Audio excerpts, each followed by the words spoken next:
Hi everyone, it's Monday Medical Terms with Essie. Every Monday with Essie, I'll pronounce a medical word and give a clear definition because many struggle with medical terms. This is today's word and it is pronounced Emulsify. Emulsify, which means to break fat into tiny droplets so it can mix with water. This is just a basic idea.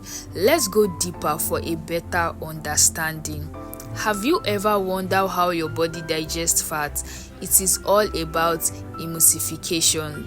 Fats like oil do not mix well with water. So think of it like trying to combine oil and vinegar in salad dressing. It will just separate, and that is where emulsification comes in.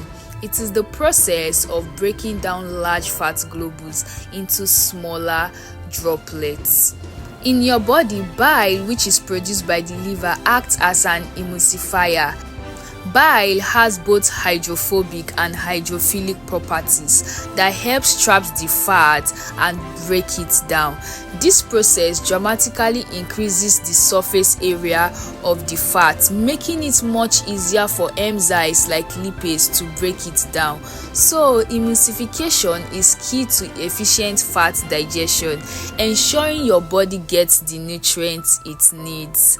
Thanks for watching. See you next Monday. Do not forget to subscribe, turn on your notification button, like and share, and also comment telling me what medical terms you would like me to pronounce and explain next. Bye.